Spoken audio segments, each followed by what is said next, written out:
Pemirsa, terima kasih Anda masih bersama kami. Kita akan langsung membahas mengenai ruang gelap kasus Antasari. Bang Hudes, kenapa kita menyebut kasus Antasari ini ruang gelap? Ya, ruang gelap karena ada laporan kepada Komisi Yudisial bahwa ada sejumlah kejanggalan yang dilaporkan oleh pengacara Antasari kepada Komisi Yudisial. Disebutkan di sana sejumlah kejanggalan dalam kasus Antasari.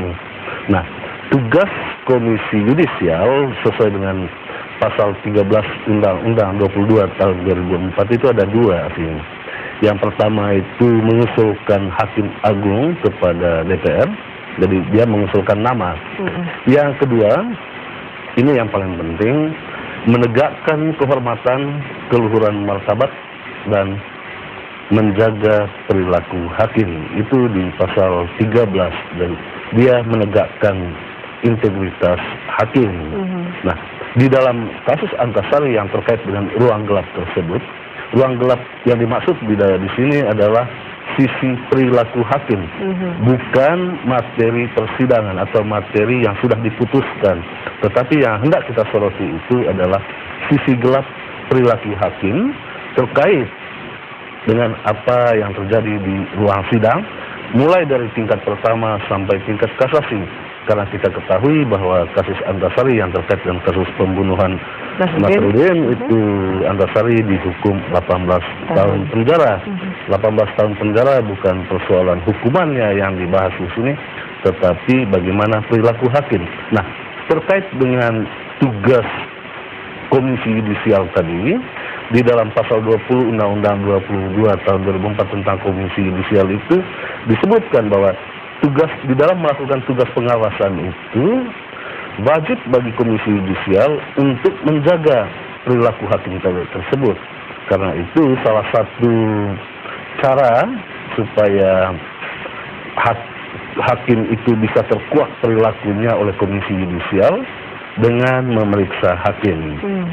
Sampai tahap ini Komisi Yudisial baru memeriksa para pihak yang bisa mengungkap bagaimana perilaku hakim tersebut. Nah, tentu pertanyaan kita sekarang, apa dasar Komisi Yudisial atau apa parameter yang digunakan oleh Komisi Yudisial untuk memeriksa kasus Antasari atau memeriksa ruang gelap di dalam kasus Antasari tersebut? Tentu dasar yang digunakan itu adalah Kode Etik Hakim.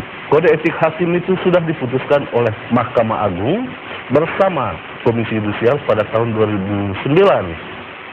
Ada 10 poin di dalam Kode Etik Hakim tersebut. Saya ingin menyebut poin yang ke-10 karena ini terkait dengan apa yang sedang terjadi saat ini. Di dalam poin 10 itu hakim bersikap profesional. Tentu profesional di sini terkait dengan bagaimana hakim di dalam mengambil keputusan sesuai dengan kemampuan maupun keahliannya. Bahkan secara terang benderang di dalam poin 10 itu disebutkan bagaimana penerapan tentang bersikap profesional itu.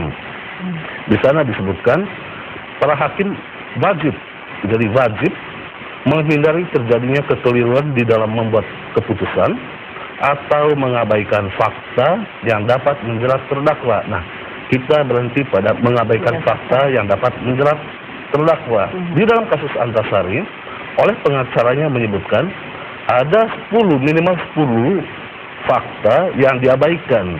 Antara lain kemarin di dalam pemeriksaan ahli forensik misalnya disebutkan di tubuh korban hanya ditemukan 2 peluru, itu kata ahli forensik.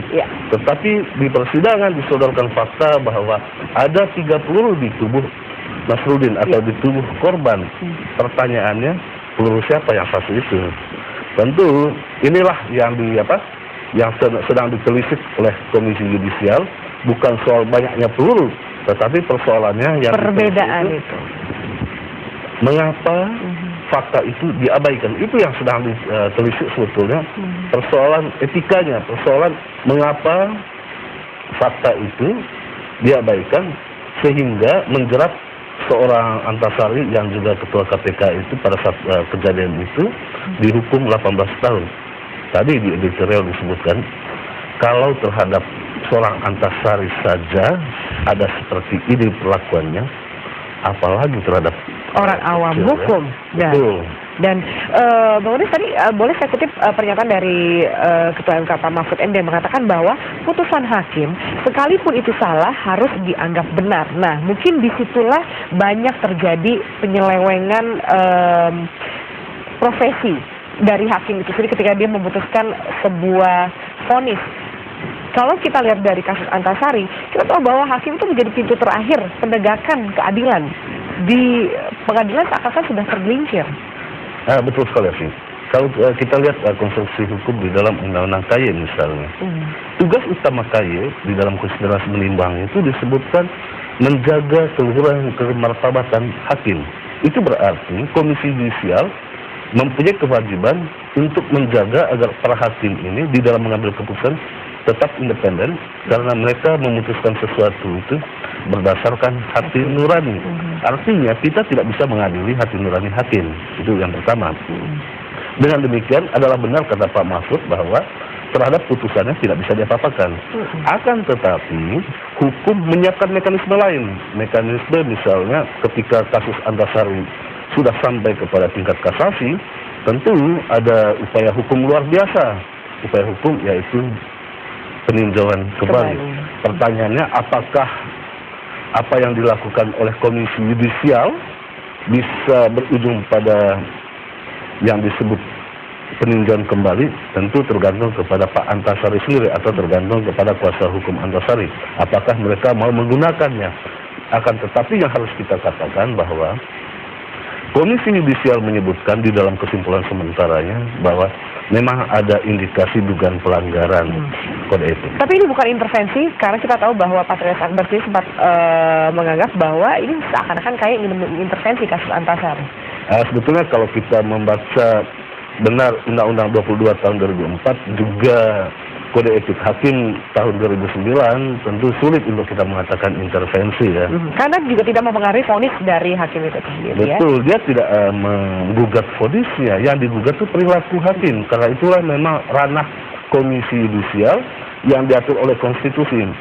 Kita harus katakan bahwa Komisi Yudisial dibentuk berdasarkan konstitusi dan dia bekerja berdasarkan Undang-Undang 22 tahun 2004. Oke, baik.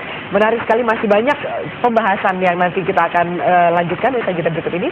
Bisa kami tunggu partisipasi Anda, silakan telepon ke 021583022 atau SMS ke 0811140772. Kami akan segera kembali saat ini.